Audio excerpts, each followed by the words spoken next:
오늘 시간 우리 주신 하나님의 말씀입니다. 하나님의 말씀은 구약과 신약 두 군데 말씀을 나누도록 하겠습니다. 먼저 이사야 9장 6절 말씀입니다. 구약 978면쯤에 있습니다. 먼저 자막을 보시면서 우리 한 목소리 같이 합독하도록 하시겠습니다. 이는 한 아기가 우리에게 낳았고 한 아들을 우리에게 주신 바 되었는데 그의 어깨에는 정사를 메었고 그의 이름은 기묘자라 모사라 전능하신 하나님이라 영존하시는 아버지라 평강의 왕이라 할 것임이라. 아멘. 신약성경 요한복음 14장 27절 말씀입니다. 제가 가진 성경은 신약 172면쯤에 있습니다. 우리 역시 자막 보시며 한 목소리로 합독하시겠습니다. 평안을 너희에게 끼치노니 곧 나의 평안을 너희에게 주노라. 내가 너희에게 주는 것은 세상이 주는 것과 같지 아니하니라. 너희는 마음에 근심하지도 말고 두려워하지도 말라. 아멘. 할렐루야. 오늘도 하나님을 예배하기 위해서 주님의 전으로 나오신 여러분을 주님의 이름으로 환영하고 축복합니다. 오늘 이 시간에도 대만 비전 TV를 위한 기도문 우리 자막을 보시면서 함께 읽도록 하겠습니다. 사랑의 하나님, 대만 땅에 복음의 빛이 더욱 밝게 비추게 하시고 주님의 교회들이 말씀 위에 굳게 서서 지역과 열방을 섬기게 하여 주시옵소서. 선교사님들과 사역자들을 성령의 능력으로 보호하시며 특별히 김대보 원로 목사님과 전찬재 사모님 가운데도 영육간의 강건함으로 인도하여 주시옵소서. 또한 다음 세대가 복음으로 세워져 대만이 선교의 통로가 되게 역사하여 주시옵소서. 예수 그리스도의 이름으로 기도드립니다. 아멘. 자, 오늘 이 시간에는 이렇게 한번 따라하도록 하겠습니다. 가다모 교회로 만들어 갑시다. 처음 들어보죠? 이 뭔 말인가? 가다모 교회로 만들어 갑시다. 이것은요, 가다머 이거의 앞글자를 따서 좀 의미를 생각해 보면 이해할 수가 있는데, 가고 싶은 교회, 다니고 싶은 교회, 머물고 싶은 교회입니다. 저는 우리 대구 난강교회가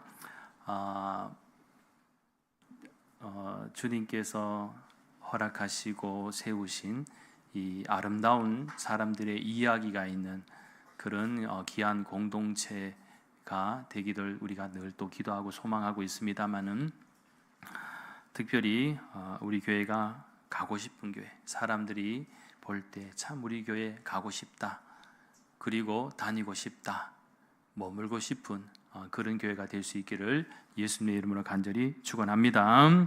오늘 대림절 둘째 주일을 맞이하면서 특별히 구약과 신약 말씀 두 군데를 읽었습니다.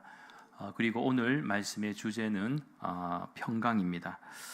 오늘 본문 이사야서의 말씀을 좀 생각해 본다면, 이사야는 기원전 8세기 유다의 선지자입니다. 그러나 당시 이사야는 새로운 희망을 갈망하는 백성들을 위해서 이 자신의 시간을 낭비할 그런 여유가 없었습니다. 왜냐하면 조국 유다가 처해 있는 현실은 너무나도 위태로웠기 때문입니다. 즉 당시 국제 정세는 매우 불안했고, 북쪽의 아시리아, 즉 아수르는 남하 정책을 펴고 있었습니다. 하지만 반대로 남쪽의 이집트는 북상 정책을 펴고 있었습니다. 그러니까 이것은 마치 우리나라도 과거를 돌아볼 때에 항상 북쪽에서는 중국, 또 남쪽에서는 일본, 그죠? 외세의 어떤 위협과 또 침략을 받았던 때도 있었지 않습니까? 지금 이스라엘 같은 경우에도 그러한 어떤 주변 국가의 어떤 관계에 있어서 굉장히 어떤 정치적이든지 경제적이든지 또 사회적 상황으로 볼 때 불안한 그런 현실이었습니다. 그런 의미에서 이 남유다의 선지자 이사야는 무려 4명의 왕이 집권하는 시간을 함께 보냈습니다. 우시야, 요담, 아하스, 히스기야, 이렇게 4명의 왕들과 같은 동시대의 시간을 보냈지만, 하나님은 이사야 선지자가 활동하던 시대의 상황을 보면서 매우 안타까워하셨습니다. 왜 그런가 하면 이스라엘 역사를 보면 정치적으로나 또 경제적으로 부강했던 적도 있었지만 단순히 어떤 경제적인 논리로 이해할 수 없는 항상 큰 문제가 있었는데 그것은 매 순간 이스라엘이 영적으로 타락했다라는 것입니다.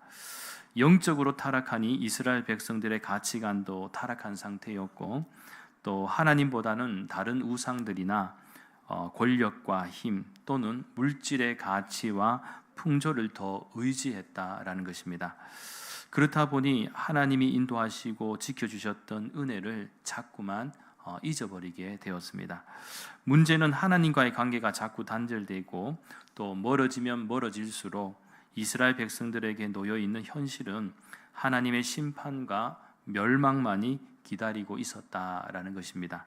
그런 의미에서 이 유다와 예루살렘 백성은 하나님의 심판으로 인하여 쇠퇴기를 걷게 되고 이 조금이나마 보였던 희망마저도 아하스 왕 시대부터는 완전히 무너져 버렸습니다. 이러한 상황 속에서 결국 이들에게 다가오는 것은 강대국들의 침략뿐이었고 BC 586년 시드기야 왕 집권 때에 유다는 바벨론에 의해서 완전히 멸망을 당하게 됩니다.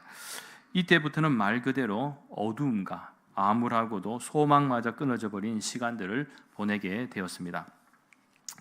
자, 그렇다면 오늘 우리 시대의 현실은 어떨까요? 어쩌면 오늘과 같이 물질의 풍요를 누리며 살아간 우리 시대에도 마찬가지인 것 같습니다. 하나님의 은혜와 사랑을 이야기해도 귀를 기울이지 않는 사람들, 오히려 하나님을 이야기하면 더 피곤해하고 부정적인 시선과 함께 선을 그어버리는 사람들. 진짜 문제는 하나님이 아닌 세상의 가치와 풍조를 쫓고 또 세속화의 영향력에 길들여져 가는 사람들, 또한 자신이 어디로 가는지를 전혀 방향을 찾지 못하고 또 하루하루의 삶의 만족과 또 유익만을 쫓아가는 사람들에게는 하나님의 구원의 소망이 보이지 않는다는 것이 더 안타까운 현실이 되었습니다. 또한 하나님을 믿는다고 자부하던 성도들조차도 변질된 신앙의 모습으로 영적 분별력을 상실하고 늘 말씀을 듣고 기도하면서도 믿음의 뿌리가 깊지 못해 삶의 현실 속에서는 진작 영적으로 방황하고 있는 사람들이 얼마나 많습니까? 특별히 우리 조국 대한민국은 국가적으로도 현재 남북의 분단의 아픔을 여전히 가지고 있고 또 정치적으로도 여전히 좀 불안전하고 동서로 지역 간의 갈등도 여전합니다. 나아가 계층 간의 갈등과 세대 간의 갈등도 또 이렇게 심하다 보니까 불신의 그림자로 가득했던 시간들을 현재도 보내고 있죠. 그래도 분명히 과거보다는 하나님의 은혜로 잘 살고 있는 것 같은데 또 먹고 살만한 것 같은데 하지만 여전히 우리에게는 진정한 만족과 평안이 없다라는 것입니다. 따라서 이러한 현실 속에서 오늘 이사야가 전하는 말씀에 귀를 기울일 필요가 있습니다. 이사야 선지자는 오늘 본문의 말씀에서 희망의 메시지를 전해줍니다. 희망의 메시지를 우리가 듣기 전에 그 히트 조금만 꺼주시면 좋겠습니다. 지금 부채질 하시는 분도 계시고 저도 숨이 콱콱 막히는데 설교할 때만 이제 앞으로 조금 꺼주시기 바라겠습니다. 하고 완전 막 환파가 와서 10초도 못 견딜 정도 날씨가 되면 틀도록 하고요. 그 외에는 설교 때만 좀 꺼주는 걸로 그렇게 좀 이해해 주시면 좋겠습니다. 자, 오늘 6절 말씀 자막을 보시면서 함께 읽도록 하겠습니다. 6절 말씀. 이는 한 아기가 우리에게 낳고 한 아들을 우리에게 주신 바 되었는데 그의 어깨에는 정사를 메었고 그의 이름은 기묘자라 모사라 전능하신 하나님이라 영존하시는 아버지라 평강의 왕이라 할 것임이라. 아멘. 오늘 본문의 말씀에서 이사야는 다윗의 왕조를 잇는 진정한 왕 예수 그리스도의 탄생에 대한 예언을 하게 되는데 사실 이사야가 활동하던 시기는 아수르와 애굽 그리고 바벨론 등의 강대국이 이 약소국들을 무자비하게 짓밟고 또 무력으로 정복하던 암흑기의 시대였습니다. 그렇다 보니 크고 작은 전쟁들이 많다 보니 여러분 전쟁이 많으면 어떻습니까? 괴롭죠. 많은 사람들이 죽어나가고 또 고통과 또 괴롭힘 속에서 그렇죠. 이 또 전쟁이 일어나면 따라오는 게 뭡니까? 가난이 따라옵니다. 또 질병도 따라오고 환경이 너무너무 힘들다 보니까 이 평안할 날이 없습니다. 그러니까 어떤 마음의 소망을 품게 됩니까? 좀 편안하게 살았으면 좋겠다. 이 전쟁이 너무 자주 일어나도 너무 괴롭고 힘든 거죠. 이 평안을 갈망하게 된다는 것입니다. 그렇게 이스라엘 백성들에게 메시아의 탄생은 고통과 흑암 중에 있었던 이스라엘 백성들에게 유일한 희망이 되었습니다. 따라서 메시아 탄생의 목적은 분명합니다. 오늘 읽지는 않았지만 앞에 9장 1절 전반절 말씀에 하면 전에 고통받던 자들에게는 흑암이 없으리로다 라고 이렇게 말씀하고 있고, 또 2절 말씀에 주목하시면 흑암에 행하던 백성이 큰 빛을 보고 사망의 그늘진 땅에 거주하던 자에게 뭐가 비친다고요? 빛이 비치도다 이렇게 말씀하고 있는데, 이러한 말씀의 의미는 절망 가운데 고통당하는 자들에게 소망과 빛을 주는 것이었습니다. 그렇다면 소망과 빛은 무엇입니까? 바로 예수님을 보내주시는 것이었습니다. 그런 의미에서 이사야 선지자는 오늘 본문의 말씀에서 예수님을 기묘자, 모사의 모습으로 표현합니다. 참고로 기묘자라는 뜻은 경이롭고 놀랍다라는 의미인데요. 즉 무엇이 경이롭고 놀라우냐? 하나님이 하시는 일이 경이롭다라고 이렇게 표현할 수가 있다는 것이죠. 그러니까 다른 말로도 표현이 안 된다라는 뜻입니다.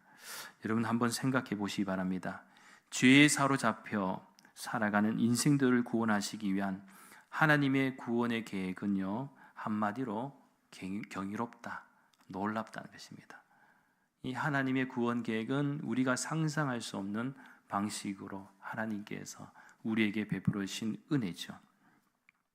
그래서 하나님이 보내주신 선물로 오시는 분이 바로 예수님이신데, 그분이 바로 기묘자라는 사실입니다.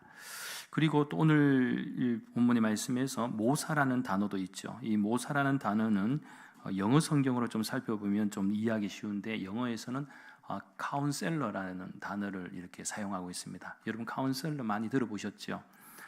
이것은 상담자, 좋은 자, 가르치는 자라는 뜻을 가지고 있는데, 그러니까 예수님은 우리 인생에 있어서 진정한 카운셀러로 오셨다라는 것입니다.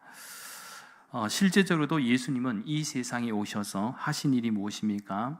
가난한 사람들, 불쌍한 사람들, 힘들고 어려운 사람들의 상담자가 되어주셨고, 또 특별히 외롭고 고독하며 멸시받고 천대받던 사람들조차도 예수님께서는 그들의 친구가 되어주셨습니다. 심지어는 귀신 들린 자, 병든 자, 죽은 자들에게도 놀란 치유와 기적, 또 회복의 은혜를 베풀어 주셨습니다. 따라서 우리가 예수님을 믿는다는 것이 무엇일까요? 바로 예수님이 우리의 기묘자와 모사가 되어주셔서 우리들이 나아가야 할 길과 방향, 그리고 우리 인생의 진정한 의미와 삶의 목적을 올바르게 가르쳐 주시는 분이심을 우리는 꼭 기억해야 할 줄 믿습니다. 계속해서 이사야가 설명하는 하나님은 어떤 분이신가 라고 할 때, 이사야는 전능하신 하나님, 영존하시는 아버지, 평강의 왕이라고 이렇게 설명합니다. 여기서 하나님의 전능하심은 인간이 범접할 수 없는 영역과 속성을 의미합니다. 예를 들면 우리는 영원히 육체의 몸으로 살 수 없습니다. 영원히 육체의 몸으로만 살지 영원한 생명을 우리 마음대로 이 땅에서 가질 수가 없다는 것이죠. 그렇지 않습니까? 또 자연 같은 경우에도 보면은 내 마음대로 조정하지 못합니다. 조정하실 분은 누굽니까? 세상을 창조하신 분, 창조주이신 하나님만이 가능하신 일이죠. 인간의 생사복도 하나님만이 가능하신 것이죠. 이것을 전능하심이라 하는데, 인간에게는 전능하심이 없기 때문에 우리에게는 아무런 권한도 없고 능력도 없습니다. 그래서 요즘 보면은 막 슬퍼질 때가 있잖아요. 거울을 보면 흰머리가 하나씩 더 생기도 슬프고, 주름살이 하나씩 더 보여도 슬프고, 전에는 피부가 탱탱하고 얼굴이 좋았는데 요즘에 얼굴이 왜 이렇게 시커매지고 피부도 안 좋아지고, 이 보면서 이게 시간이 자꾸 이제 흘러가면 아이고 내가 나이가 먹어가는구나 이런 생각이 들면 여러분 슬퍼지죠. 그런데 슬퍼하지 마시기 바랍니다. 너무 자연스러운 현상입니다.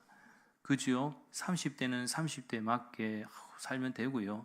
40대는 40대 맞게 살면 되고 60대는 60대, 70대는 70대 맞게 품격 있게 살면 됩니다. 이제 하나님 주름살도 주셔서 감사합니다 하고 살면 되고요. 흰머리 주시면 그냥 염색하면 되는 거고, 그렇죠?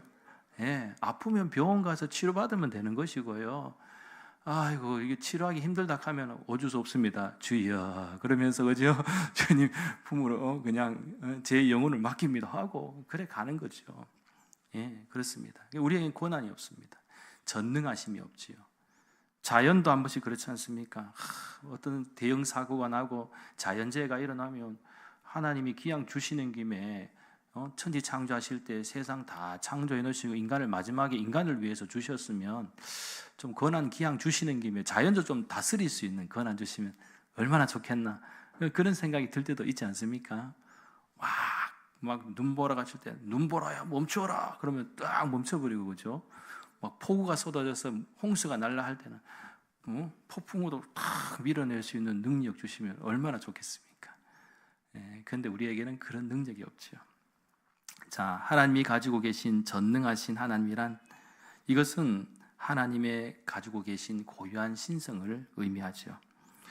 즉 예수님께서 이 세상에 오시기 위해서 비록 성육신, 인간의 육신의 몸을 입으셨지만 근본은 창조주 하나님이시다라는 사실입니다. 그래서 이사야가 전하는 예수님은 신성과 인성을 동시에 지닌 인격적인 그리스도시요 메시아이십니다. 특별히 신성이 있으시다는 것은 전능하심을 내포하고 있고요. 전능하다는 것은 한마디로 그 어떤 일이든 하나님이 하시는 일은 못하시는 일이 없다라는 사실을 믿으시기 바랍니다. 그렇게 우리가 기억해야 할 하나님은 무에서 유를 창조하신 분이시고 처음과 끝이 되시며 알파와 오메가 되시는 전능하신 하나님이심을 믿습니다. 그리고 특별히 영존하시는 아버지라는 부분은 이렇게 이해하시면 좋을 듯합니다.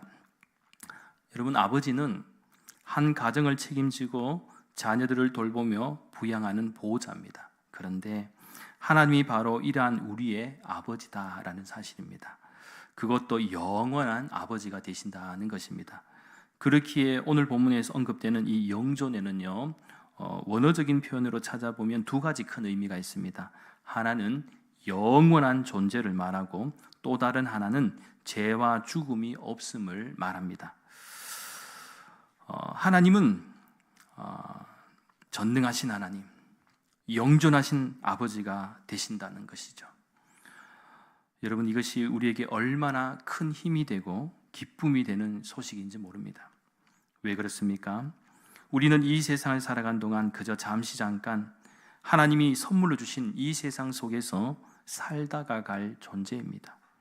그러나 세상과 비교할 수 없는 영원한 생명과 천국을 우리들에게 허락해 주셨고 또한 인도해 주시는 분이시기 때문에 그렇습니다.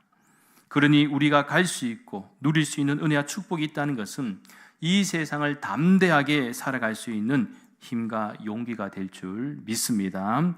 그리고 이사야 선지자는 평강의 왕이라고도 표현하고 있는데 우리는 이 세상을 살아가는 동안 항상 소망하는 바가 있죠. 늘 걱정이 없고 탈이 없기를, 그렇게 살기를 소망합니다. 하지만 이 험하고 거친 세상을 살아가다 보면 때로는 자존심 상하는 일도 생기고 오해받는 일도 생깁니다. 그리고 억울하고도 견딜 수 없는 일들도 있고요. 고통스럽고 힘든 일도 있습니다. 그래서 항상 우리에게 필요한 것 가운데 하나가 뭐냐? 바로 평강입니다. 참고로 여기서 왕이라는 것은 통치적 개념을 담고 있습니다. 평강의 왕이라고 표현했는데 여기서 왕은 백성들을 돌보는 책임자로서의 왕입니다. 그래서 보통 우리가 생각하는 왕의 일반적인 통치 개념은 왕궁에 앉아서 왕의 상징인 왕복을 입고 또 백성들을 통치합니다. 그러나 평강의 왕의 통치는요, 일반적인 통치 개념이 아니라는 것입니다. 즉 평강의 왕은요, 그저 왕궁에만 앉아있는 그런 왕의 이미지가 아니라 항상 백성들과 함께합니다. 이러한 사실은 예수님께서 이 세상에 오셨을 때에 3년 동안의 공생애가 이를 잘 증명해 줍니다. 즉 예수님은 공생애 기간 동안 사람들과 함께 하셨습니다. 그리고 삶의 모든 순간이 자기 백성들과 함께한 순간이었습니다. 그런데 평강이라는 이 왕이라는 개념은요, 피 흘림이 없는 통치죠. 여러분 평화로운 시대 때는 전쟁이 없잖아요. 왕도 피 흘릴 필요가 없습니다. 백성들도 피 흘릴 필요가 없습니다. 그런데 피 흘림이 없는 통치인데, 그런데 예수님은 아이러니하게도 그렇게 평안하고도 평탄한 왕의 길을 걸어가신 것이 아니라 피 흘림이 있는 왕의 모습을 우리에게 보여주셨습니다. 즉 예수님의 십자가 보혈의 사건을 통하여 우리들에게 보여주신 진정한 왕의 모습은 피 흘림이 없이는 세계를 통치할 수 없다는 사실을 가르쳐 주었습니다. 그러니까 세상의 모든 군왕들은 다른 사람이 피를 흘리게 해야 세계를 통치할 수 있지만, 예수님은 다른 사람이 아닌 자기 자신 스스로 피를 흘리는 방법으로 세계를 통치하신 것입니다. 그리고 세상의 군왕들은 자유를 억압하는 통치를 펼쳤지만, 예수님은 오히려 포로된 자들에게 진정한 자유를 주시는 통치를 하셨습니다. 따라서 우리는 대림절 기간 동안 예수님의 이러한 모습을 우리는 잘 기억해야 할 것입니다. 그리고 이러한 일들을 또한 잘 감당하기 위해서는 우리는 이 대림절의 시간을 보내면서 그 어느 때보다도 예배에 목숨을 걸어야 합니다. 현재 우리의 문제는요, 하나님을 믿지 않는 것이 아니라 교회에 왔는데 마음은 오지 않고 몸만 와 있다라는 것입니다. 생각보다 마음이 와야 되는데 몸만 와 있는 사람이 많아요. 예. 안 가면 그래도 또 혹시 하나님한테 벌 받을까봐, 혼날까봐, 또 죄책감에, 또 그런 분도 실제 있어요. 신앙생활은 그렇게 하면 되는 것이 아니라 정말 주일이 사모하고 기다려지고 어떻게든 하나님 앞에 예배를 통해서 내 삶을 회복하고 주님과의 관계를 회복하는 이 주님께 마음을 드려야 되는 거예요. 여러분 연애할 때도 그렇지 않습니까? 마음이 중요하지 않습니까?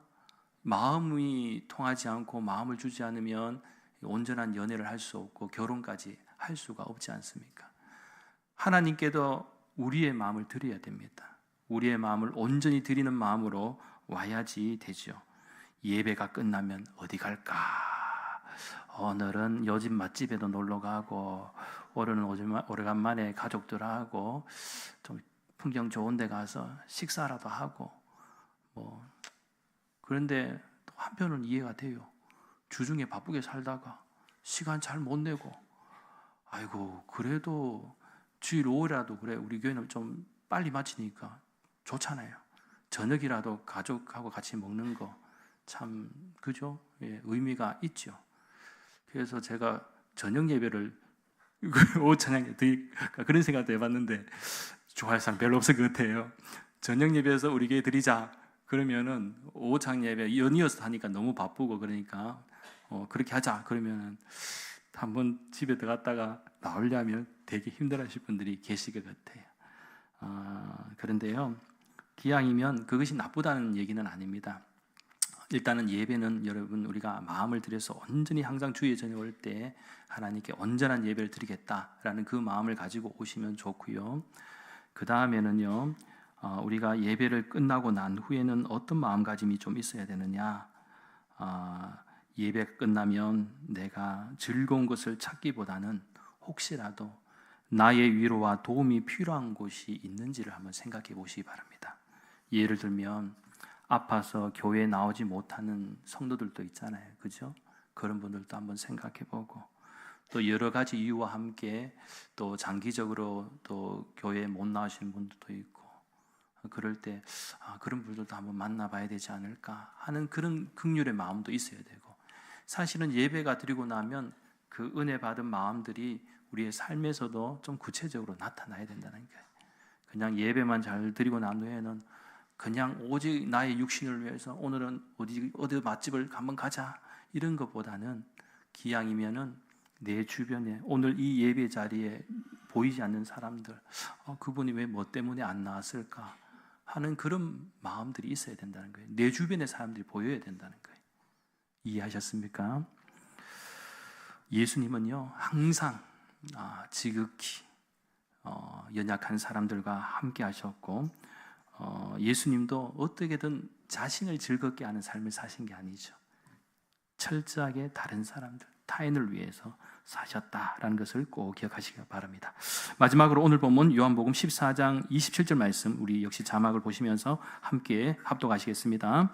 평안을 너희에게 끼치노니 곧 나의 평안을 너희에게 주노라. 내가 너희에게 주는 것은 세상이 주는 것과 같지 아니하니라. 너희는 마음에 근심하지도 말고 두려워하지도 말라. 아멘. 오늘 이 본문의 말씀은 우리 오늘 구약의 이사야에서의 말씀하고 좀 연결지어서 생각해 볼 수 있는 말씀인데, 예수님은 실제적으로 평강의 왕이 되셔서 이 세상에 오셨고 또 많은 사람들에게 평안을 주시겠다고 말씀을 하셨습니다. 그런데 주목할 부분이 뭡니까? 예수님이 주시는 평안은 세상이 주는 것과 같지 않다는 거예요. 사실 세상적인 평안에는 여러분 조건적일 때가 많죠. 세상의 조건이 많아요.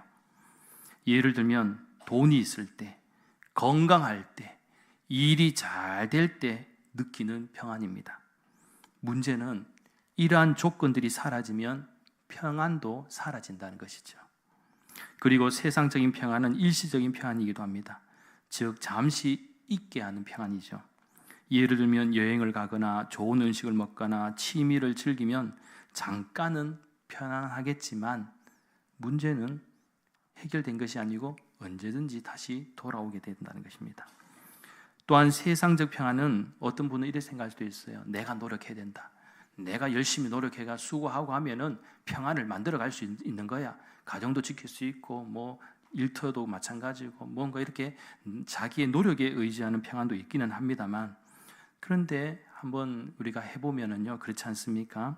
스스로 컨트롤하고 관리해서 얻는다고 하지만 늘 한계가 있습니다.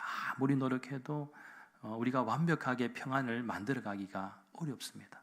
내가 노력해도 언제 어디서 어떤 문제가 그죠? 나를 근심하게 만들고 걱정스럽게 만드는 일들이 여기서 턱 터지고 이걸 막은 것 같으면 여기서 또 터질 수가 있고, 이게 우리의 현실이라는 것이죠. 따라서 예수님께서 주시는 평안은 세상적 평안과 다른 점이 뭐냐? 한마디로 관계에서 오는 평안이기 때문에 그렇습니다. 이게 무슨 말인가? 예수님은 성경의 말씀 곳곳에서 강조하신 바가 있습니다. 이 관계에 대해서 뭐냐? 내가 너희와 항상 함께 하실 것이다. 하나님은 우리와 함께 하실 것이다 라고 말씀하신 것이죠.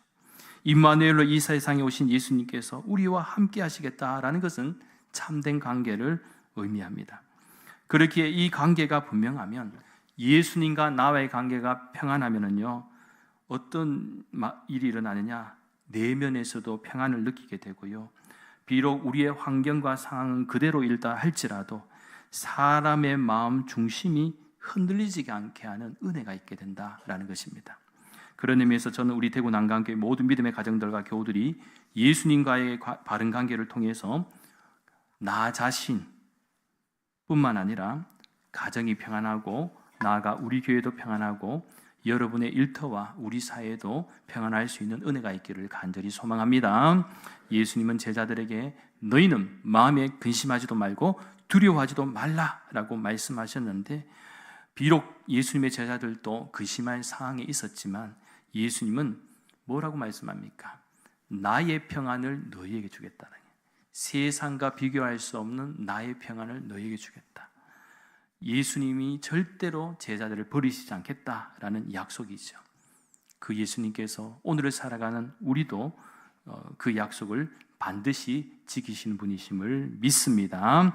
따라서 꼭 기억하시기 바랍니다. 예수님의 평안은 폭풍이 아예 오지 않게 하는 것이 아니라 폭풍 속에서도 마음과 생각이 무너지지 않게 붙잡아 주시는 힘입니다. 또한 상황이 불안해도 내 마음이 무너지지 않도록, 사람의 말에 상처를 받아도 중심은 흔들리지 않도록, 미래가 보이지 않아도 오늘을 살아갈 힘을 주도록 인도하시는, 말 그대로 문제의 크기보다 하나님의 크심을 바라보게 하는 능력임을 꼭 믿으시기 바랍니다. 마지막으로 빌립보서 4장 6절과 7절 말씀, 우리 자막을 보시면서 한 목소리로 함께 합독하시겠습니다. 아무것도 염려하지 말고 다만 모든 일에 기도와 간구로 너희 구할 것을 감사함으로 하나님께 아뢰라. 그리하면 모든 지각에 뛰어난 하나님의 평강이 그리스도 예수 안에서 너희 마음과 생각을 지키시리라. 아멘. 하나님의 평강이 그리스도 예수 안에서 너희의 생각과 마음을 지킬 것이다. 사도 바울도 이렇게 우리에게 권면하고 있습니다.